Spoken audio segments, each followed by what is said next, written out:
Maghreb Orient Express, soyez les bienvenus avec nous sur le plateau de MO sur TV5 Monde. Hajar Chokairi, merci d'être avec nous. Vous êtes la cofondatrice de On Orient, plateforme en ligne web magazine qui a pour but de promouvoir la création artistique et culturelle. Salim Zarouki, merci d'être avec nous. Bienvenue également. Vous êtes auteur, dessinateur. Vous êtes né à Alger, vous vivez en Tunisie depuis 11 ans et vous publiez 100% Bled. Comment se débarrasser de nous pour un monde meilleur. Âme sensible, s'abstenir. C'est coédité par deux maisons d'édition, Lala Adria à Tunis et à Paris, Encre de nuit. Avant de vous donner la parole à tous les deux, connexion Casablanca.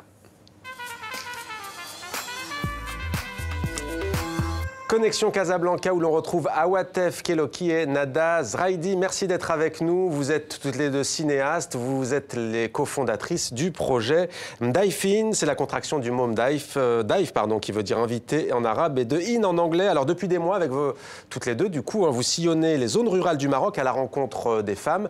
C'est séquencé en plusieurs épisodes. On va regarder un extrait du premier épisode qui s'appelle Des mains en or.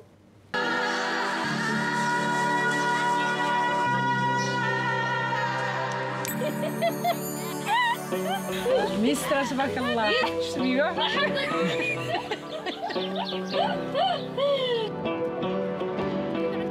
انا بالنسبه لي المراه هي كل شيء.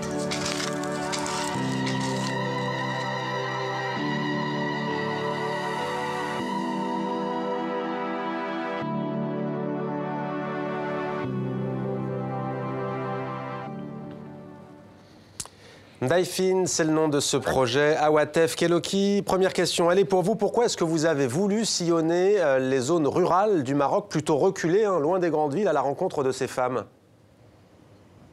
Bonjour, tout d'abord. Alors, l'idée, en fait, du projet nous est venue quand on s'est rencontrés avec Nada. Moi, je me suis installée au Maroc il y a 3 ans. Nada revenait de ses études à l'étranger et on s'est rendu compte à Casablanca que malheureusement les femmes rurales étaient absolument pas visibles. Et en faisant des recherches, il faut savoir qu'au Maroc, 40% de la population vit en zone rurale, donc 49% sont des femmes. Et pourtant, elles sont pas visibles, elles sont en quelque sorte en marge de la société marocaine. Et d'ailleurs, elles sont assez étonnées quand on va à la rencontre et elles nous demandent pourquoi on s'intéresse à elles, sachant qu'elles ont énormément de choses à transmettre et à nous raconter. Alors Nada Zraidi, justement, mettre en lumière les femmes qui vivent en milieu rural, trop souvent oubliées, notamment dans les médias. Est-ce que vous pouvez nous dire dans quelle région du pays vous vous êtes rendu ? Alors oui, on est rendu au nord, vers la région du Rif. On est aussi rendu au sud, vers l'Atlas et aussi vers le désert du Maroc. Alors, mais on parcourt toujours. Vous avez parlé tarifit, alors normalement en berbère. Ouais. Alors, berbère, on a appris le berbère. Très bien. Mais on ne le maîtrise pas, sachant que moi j'ai un côté berbère. Mais ça prouve en tout cas la démarche pour aller communiquer avec ces femmes. Qu'est-ce qui vous a le plus frappé, Nada Zraidi, au cours de ce tournage? Est-ce que c'est la combativité de ces femmes qui prennent leur destin en main pour s'en sortir, pour subvenir à leurs besoins notamment? Exactement, c'est leur force, c'est leur pouvoir. Nous, on est vraiment fatigués juste en les filmant. Et eux, ils travaillent toute la journée, leurs conditions sont vraiment difficiles, mais ils combattent toujours, ils ne cessent pas. Voilà. En fait, ce qui est, oui. Si je peux compléter Nada, effectivement, ce qui nous frappe, c'est leur combativité. C'est des travailleuses acharnées, c'est-à-dire qu'elles prennent quasiment tout en charge, que ce soit à l'intérieur du foyer ou bien à l'extérieur, parce qu'elles travaillent, elles vont chercher le bois dans les forêts qu'elles portent, chercher l'eau, parce qu'elles vivent dans des conditions très difficiles. Il y a des villages dans lesquels il n'y a pas d'électricité, il n'y a pas d'eau, et pourtant elles sont positives. Elles sont positives, et elles ont une résilience à toute épreuve. C'est-à-dire que ça ira mieux demain.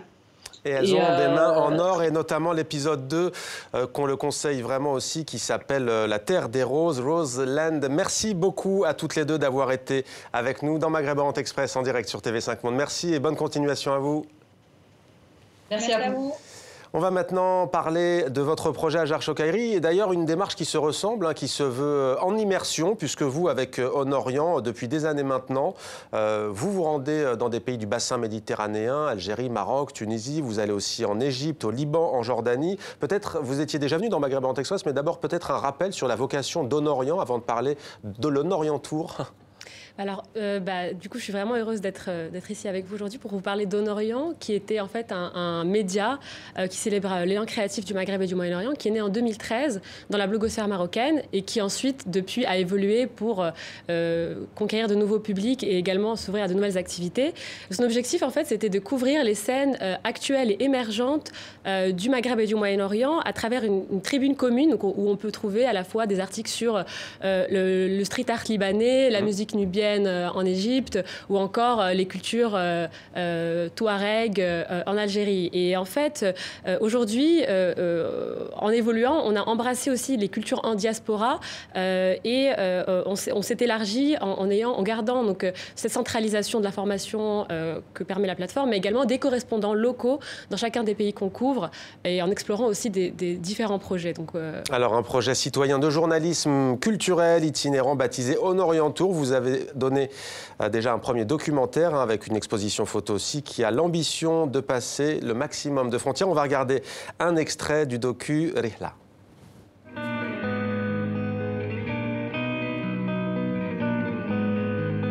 Je suis née au bord de la Méditerranée.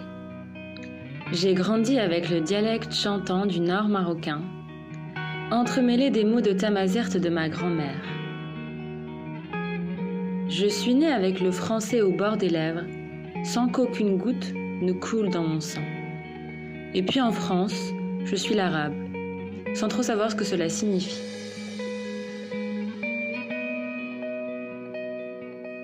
Parfois quand j'y pense, avoir vu le jour dans les années 90, c'est comme être né dans un lit d'angoisse.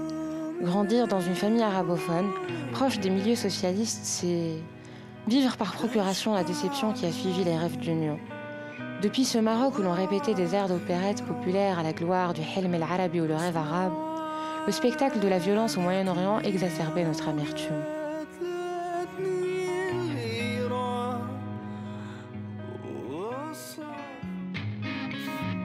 Se ressourcer, explorer, fouler, redécouvrir, peut-être même juste découvrir. Ça s'est imposé, ça devenait inévitable.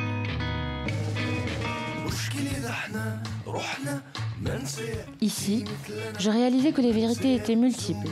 Débarrassé de mes ressentis, le chemin du retour s'imposait comme une sorte d'évidence. Une vérification nécessaire après les moments de doute.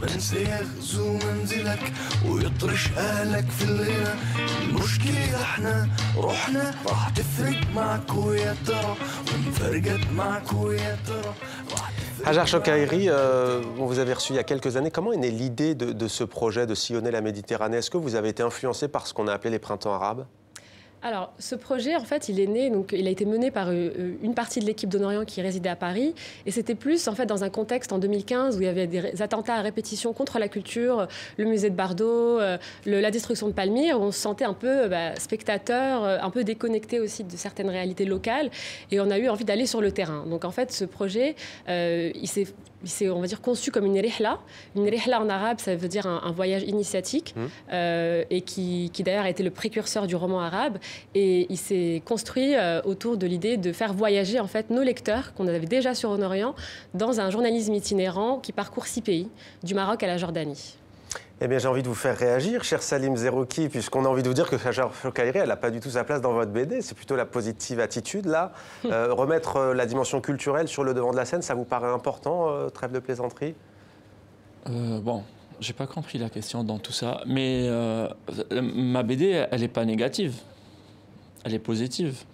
C'est pas la BD qui était négative. Je veux dire, justement, c'est vrai qu'on a tendance, peut-être, dans le monde arabe, à faire ressortir que ce qui ne va pas, en fait. C'est ça. Et donc, vous avez voulu appuyer là où ça fait mal. On a tendance qui? Nous ou eux? Les Occidentaux? Peut-être les Occidentaux, ils ont tendance à sortir le négatif, mais pas nous. Ouais. Alors justement, vous donnez le ton d'entrée sur 100% Bled. Vous dites que c'est un mode d'emploi un guide pratique qui s'adresse exclusivement aux Occidentaux. Chaque page de l'album offre une solution pour se débarrasser des Arabes importants. Vous précisez, le mot arabe fait référence au nom donné par le colon pour désigner les autochtones du Maghreb et non l'arabe du Moyen-Orient. C'est intéressant ça. Pourquoi la distinction? C'est très important parce que moi je parle de ma société, je parle du Maghreb. Et quand on dit arabe, généralement, c'est large. On parle du Moyen-Orient et du Maghreb. Ouais. Moi, je ne m'adresse qu'aux Maghrébins.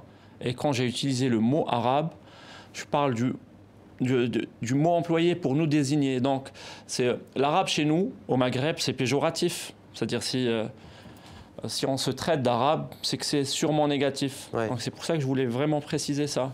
Alors, vous reprenez des thèmes de société pour mieux, peut-être, démonter les clichés. Alors, on ne sait jamais trop. Hein. Notre production, qui est à la baisse le reste de l'année, est divisée par 4 pendant le ramadan. Là, par exemple, dites-nous ce que vous voulez dire. C'est de l'autodérision ou c'est à la fois un... Voilà. Ouais. Et j'aimerais bien préciser, déjà, dans la première page de ma BD, il y a la page où il y a mon personnage à moi qui, comme ça, se faufile discrètement et qui dit « du second degré pour les Arabes, quelle idée ». Là, c'est pour positionner ma BD, c'est du second degré et c'est de l'autodérision. Voilà. C'est une BD humoristique. Et donc, dans tout ce que je dis, c'est exagéré. Ouais. Mais il y a un sous-entendu pour essayer de remettre un petit peu les choses en question. Ouais. Donc, j'exagère, mais en ramadan... Il y a par exemple aussi ce panneau où on voit écrit mosquée à 5 km, mosquée à 2 km. Et c'est vrai que c'est pas tant le problème qu'on indique le kilométrage, la distance à laquelle on se trouve d'un lieu de culte, mais c'est qu'à côté, vous dites, ça ne suit pas au niveau des constructions d'écoles, par exemple. Oui, parce que dans tous les villages, pratiquement, tu vas trouver une mosquée, mais tu ne vas pas trouver une école, ou tu ne vas pas trouver une... Notre priorité maintenant, c'est de construire des mosquées à tout va. Ouais. Et alors qu'on pourrait construire moins de mosquées, et avoir autre chose. Mais il ne faut pas oublier, dans cette planche aussi, je parle de la mosquée. Je parle aussi, je mets en évidence la mosquée qui est construite en Algérie. Oui, la grande mosquée. La plus grande mosquée. Alors, je ne pense pas que l'Algérie, aujourd'hui, a besoin d'une aussi grande mosquée avec le plus haut minaret au monde. Mais on a peut-être besoin d'autre chose. Et c'est ça la force de votre BD, c'est qu'à la fois vous arrivez à susciter la réflexion sur des problématiques de la société, notamment algérienne, mais que d'un autre côté, il y a un effet miroir et que vous renvoyez à l'Occident ses propres clichés, en fait. Oui. Quand vous parlez par exemple de la femme, quand vous parlez de l'amour, c'est vrai que ça touche peut-être des pays comme l'Algérie, mais ça touche aussi l'Occident. Quand vous parlez de l'amour, on aime à 2 conditions, à condition de ne pas le dire et à condition de s'aimer de loin. Moi, moi, je suis maghrébin, donc j'ai pris ma société et j'ai essayé de mettre les travers de la société ou peut-être les choses que j'aimerais qui changent. Mais cette BD, elle pourrait s'appliquer à n'importe quelle société. Si quelqu'un il décide demain de changer les choses dans son pays, il pourrait faire comment se débarrasser d'eux à sa manière à lui. Ouais. Hajar Chokairi, tout à l'heure je disais avec humour, alors Salim Zarouki a dit je n'ai pas compris la question, vous avez sans doute compris ce que je voulais dire, c'est que c'est vrai qu'il y a parfois une tendance, sans parler de théorie du complot ou autre, mais vous le dites, nous les Arabes on pense éternellement être victimes d'un complot, manigancé par l'Occident, du coup c'est un peu, on se met en arrière et de toute façon c'est pas de notre faute. Ça c'est quelque chose que vous avez pu sentir en parcourant les pays de la région? Alors oui, c'est sûr que en fait, donc la question qu'on a posée pendant tout le projet, c'était qu'est-ce que ça veut dire être arabe à chacun des artistes qu'on a rencontrés. Et on a eu des réactions, effectivement, un peu de rejet de cette arabité comme quelque chose qui est globalisant, un peu lacunaire, stigmatisant, et qui est clairement en réaction aussi à l'image qu'on se fait de l'arabe en Occident. Donc c'est sûr que c'est une relation un peu complexe d'amour-haine avec l'arabité. Le sexe chez nous c'est tabou. Papa, comment on fait les bébés? T'es fou, yaoulé de l'haram, enfant du péché on peut dire. Il y a des questions qu'on n'aborde pas. C'est vrai que c'est de notre part de l'aborder dans ce livre. Oui, là c'était par rapport à la pub de Papa, comment on fait les bébés. Et voilà, pour une bouteille de lait. Oui, c'est impensable ce genre de questions. Donc, c'est intéressant parce que vous êtes algérien expatrié en Tunisie, vous y vivez depuis 11 ans. Oui, mais est-ce que j'aimerais bien préciser que je ne suis pas expatrié. Moi, que ce soit en Algérie, en Tunisie ou au Maroc, je suis dans mon pays. Pour moi, il n'y a pas de frontières. Donc, je suis chez moi. Donc, vous vivez en Tunisie depuis 11 ans. Est-ce que ce que vous racontez dans ce livre est spécifique à l'Algérie ou est-ce que vous pourriez l'appliquer à la Tunisie puisque vous y vivez depuis 11 ans? Oui, non, cette BD, elle s'adresse aux Maghrébins. Aux Maghrébins, oui. Donc, c'est pour ça que j'ai choisi de la faire en français, pour qu'elle soit compréhensible par tous les Maghrébins. J'allais vous poser la question, puisqu'on célèbre la semaine de la langue française et que vous êtes édité à la fois par une maison d'édition française et tunisienne. Ça, c'était important pour vous en français pour cette raison précise. La langue française, oui, elle a été choisie pour qu'elle soit comprise par tous les Maghrébins. Parce que si j'avais fait en marocain ou en tunisien ou en algérien, il y aurait eu des subtilités que j'aurais pas pu placer, vu que l'algérien diffère du marocain. Pas trop, mais du tunisien surtout. Donc même si vous ne vous considérez pas comme un expatrié, c'est rare dans cette émission d'avoir le point de vue d'un Algérien basé en Tunisie depuis autant d'années que vous. Comment est-ce que vous vivez les changements que connaît ce pays, la Tunisie, depuis le départ de Ben Ali? Ces derniers temps, leur était plutôt au point de vue, plutôt pessimiste d'un point de vue économique et social, plutôt encourageant si on parle de transition démocratique. Quel est votre sentiment? Déjà, moi, elle est bien cette question parce que j'ai vécu le départ de Ben Ali. Avec Salim parce qu'il me dit quand les questions sont bien ou pas. Oui, je note et à la fin je vais vous donner une note. Donc là ça fait une bonne question, allez-y. C'est bien, c'est bien. Continuez avec les bonnes questions. Donc avec le départ de Ben Ali, c'est là que j'ai commencé à dessiner pour le public. Avec le départ de Ben Ali, la montée des islamistes, moi j'ai créé un blog avec un personnage salafiste, un Yahya Boulahia, une victime du lavage de cerveau, et qui tous les jours faisait une fatwa pour dire ce qui est bien, ce qui est mal. Et j'attaquais à l'actualité et j'essayais d'avertir les gens sur les dangers de l'islamisme. Vu que les Tunisiens étaient ignorants dans ce domaine. Comme moi je suis algérien, j'ai vécu le terrorisme, j'ai vécu la montée des islamistes, je voyais les choses venir. Donc dans le changement en Tunisie, j'ai créé un blog, je faisais des caricatures tous les jours pour avertir les gens par rapport aux dangers. En fonction de ce que vous entendiez au quotidien sur les Exactement, parce que je l'ai vu venir, comme j'avais de l'expérience, et eux, ils n'ont pas vu venir. Mais ce n'est pas venu en Tunisie, ou c'est venu alors? Si, c'est venu. C'est venu. Il y a eu des bombes, il y a eu des personnes, des militaires morts, il y a eu plein de choses. Donc voilà, on a fini par y arriver. Et c'est vrai qu'aujourd'hui, la Tunisie, j'ai beaucoup d'optimisme, même si c'est une démocratie naissante, mais ça reste une démocratie. Il y a une société civile qui est assez mobilisée. Hajar Chokairi, vous avez tourné en Tunisie, votre regard justement? En fait, la Tunisie, donc, nous, on a plutôt vu ça d'un point de vue culturel, en comparaison au Maroc, à l'Algérie, Jordanie, Liban et Égypte qu'on a vu. Et en termes vraiment culturels, il y a une dynamique qui est indéniable, il y a des choses qui se font. Donc, il y a une effervescence. Il y a une effervescence qu'on ne trouve pas, par exemple, en Algérie. Donc c'est vrai que de ce point de vue-là, il y a une liberté, mais effectivement, il faut toujours rester attentif aux dérives potentielles. Donc ce que dit Salim, clairement, ça sur la langue aussi, c'est intéressant. Semaine de la langue française qui s'ouvre. On voit que ça peut être une langue, un dénominateur commun pour essayer de partager justement à la fois des sujets sensibles, mais aussi de l'humour, de l'autodérision, du dessin. Vous, on imagine que ça parle anglais, arabe, français dans les régions que vous parcourez? Alors, donc, notre média, c'est un média francophone, mais en faisant le projet Honorion Tour, en allant dans tous ces pays, effectivement, on a, je pense, dans le documentaire, 4 langues. On a français, espagnol, anglais, arabe et 1000 dialectes, puisque, en fait, selon les pays où on allait, les gens parlaient un dialecte différent. Donc, c'est sûr qu'au Maghreb et même au Liban, en fait, le français, c'est une langue qu'on retrouve et qui a un vrai lien. On se retrouve souvent à parler français quand on va dans ces pays-là. Mais alors, en Égypte et en Jordanie, c'était autre chose. C'était nos interactions en fait, créaient quasiment une nouvelle langue, c'est-à-dire un mélange de dialecte marocain qu'on parlait avec le dialecte local plus l'arabe classique. Donc, on va dire, dans ce documentaire, justement, la langue est une question essentielle il est là aussi question chez les jeunes, notamment que vous rencontrez, de sujets de sociétaux, le genre, les minorités sexuelles notamment.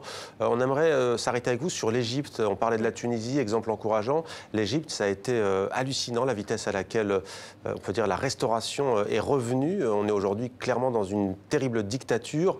Que vous ont dit les jeunes que vous avez rencontrés là-bas ? L'Égypte, c'est un des pays les plus marquants pour nous, je pense, dans le projet, puisque c'est vrai qu'on sent l'interdiction de se regrouper, les lieux culturels ferment les uns après les autres, il y a des médias qui sont aujourd'hui plus accessibles. Donc les jeunes qu'on a rencontrés, c'était tous des jeunes qui étaient actifs pendant la Révolution, qui ont justement utilisé l'art comme moyen de faire passer leurs idées et qui étaient vraiment mobilisés, impliqués, et surtout aussi déçus et profondément désillusionnés en fait de ce qui se passe. Donc voilà, la dynamique artistique continue, mais c'est vrai que c'est des conditions très très compliquées aujourd'hui en Égypte. Ouais. Sur l'Égypte, c'est un pays que vous ne connaissez pas, Salim Zerouki, vous n'y êtes jamais allé encore? Non, je ne connais pas, non. Ouais. Est-ce que votre BD, elle s'adresse aussi d'une certaine manière, Salim Zerouki, à celles et ceux qui sont qualifiés ainsi arabes dans la propre société dans laquelle ils sont nés, à savoir la France, la Belgique par exemple? Oui, bien sûr, à tous les Maghrébins, j'ai dit. Ouais. Elle s'adresse, oui. Alors la une, on n'en a pas parlé tout de même, j'ai donné le titre, comment se débarrasser de nous pour un monde meilleur. Alors on voit quoi? C'est un scud, c'est une bombe avec gélatine de porc. Difficile de ne pas vous demander quelques explications là-dessus. On a bien compris qu'on était plus que dans le deuxième degré, hein, c'est évident. Oui. Là pour le coup, celle-ci, elle s'adresse quand même à l'Occident, non? On pense à la Libye, on pense à la Syrie, on pense à... Oui, j'ai des planches qui parlent de ça, je vais y revenir, mais par rapport au titre, j'aimerais bien remettre les choses dans leur... contexte. Voilà. Le titre initial de la BD, c'est comment rendre le monde meilleur en se débarrassant des Arabes. C'est ça le titre à l'origine. Mais avec les réseaux de distribution en France, qui n'ont pas accepté ce titre et qui voulaient faire dans le politiquement correct. Donc, ils m'ont imposé un 100% bled avec un sous-titre de comment. Donc, moi, j'ai deux versions. La version maghrébine, c'est comment se débarrasser de nous. Et la version française, elle est diluée dans le 100% bled. Donc vous êtes plus libre au Maghreb alors? Voilà, j'ai plus de liberté au Maghreb pour se moquer de nous. Ça c'est bien. Et la couverture, c'est une bombe, on dirait, c'est un truc d'extermination massive, on dirait une bombe atomique ou un truc comme ça. Avec une tête de petit cochon. Mais c'est rigolo, c'est avec un petit cochon et gélatine de porc. Vu que nous... on n'en mange pas. Ouais. Voilà. Et alors, cette BD, comment vous l'avez alimentée? Comment vous êtes inspiré? Est-ce que vous êtes allé sur les réseaux sociaux, sur Internet? Parce que parfois, on en rigole, mais il y a des scènes qui pourraient quasiment être du déjà vu, du déjà entendu. C'est mon quotidien. Tout ça, je l'ai en moi. C'est-à-dire, j'ai pas eu à beaucoup chercher. C'est-à-dire, les sujets, je les vis. Moi, je suis du Maghreb, je vis là-bas. Donc ça, c'est mon quotidien. C'est tous les jours. C'est une BD, c'est une lecture de la société. Donc... C'est un travail de terrain aussi, retranscrit en dessin. Construisez un couscoussier géant pour attirer les Arabes. Il y a celle-ci aussi, notamment, qui est assez drôle. On va maintenant passer à vos coups de cœur respectifs, chers invités. C'est notre séquence atmosphère.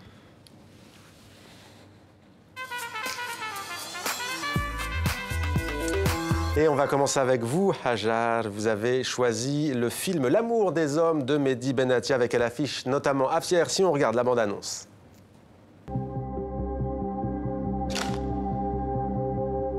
Je vais faire des portraits d'hommes. J'ai envie que ce soit un peu érotique. C'est génial, là. Une femme qui fait ça à Tunis, c'est du jamais vu, là. tu m'entends? Moi, je suis pas un ennemi de l'art et de la liberté. Pourquoi ce coup de cœur, Hajar Chokairi? Pour deux raisons principales. La première, c'est que c'est super intéressant d'avoir un peu un inversement des codes de la séduction, puisque cette histoire donc, est autour de cette femme qui prend des photos érotiques d'hommes. Et aussi parce que dans ce film, ce qui est vraiment rafraîchissant, c'est qu'on voit de la jeunesse tunisienne. C'est un film très jeune, très rafraîchissant. Et il y a notamment des groupes tunisiens comme Yuma, dont on parle souvent en Orient. Et donc voilà, ça fait plaisir de se reconnaître aussi dans cette jeunesse. Votre coup de cœur, Salim Zerouki, c'est le film The Square du réalisateur suédois Ruben Östlund. Pourquoi ce choix? Parce que c'est mon coup de cœur. Je l'ai vu au cinéma et il m'a... Franchement, ce film, c'est une claque. Eh ben, vous allez nous dire pourquoi c'est une claque. On va regarder la bande-annonce. Très bien. Vi kan ikke som museum lade os skræmme af udtrykt overskridede grænser. Det kan vi ikke gøre.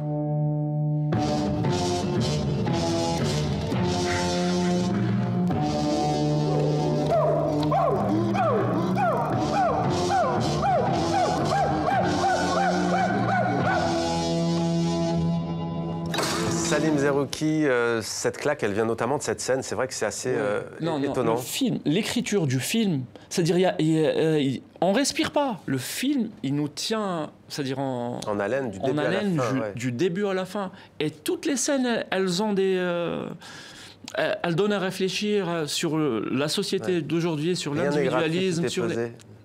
Excellent. C'est un film que je conseille, c'est un film à voir. Ben, on a hâte de vous voir derrière la caméra, alors peut-être en l'adaptant, ce serait une belle comédie, cela dit. Merci beaucoup Salim Zerouki. 100% Bled, comment se débarrasser de nous pour un monde meilleur, aux éditions donc Encre de nuit à Paris, mais aussi On n'oublie pas à Tunis, Lala Adria. Et puis merci aussi à vous d'avoir été avec nous à Hajar Chokairi, et bon vent à vous avec On Orient et avec cette On Orient Tour qui continue, bien entendu, on imagine. Il y a des projections qui sont organisées à partir de fin mars au Maroc, en Algérie, en Tunisie, au Liban, en Jordanie et aux Émirats. En immersion, tout est dit. Merci à tous les deux. Merci à vous d'être fidèles à Maghreb Orient Express. On se retrouve dimanche prochain pour un nouveau numéro. D'ici là, on reste connectés.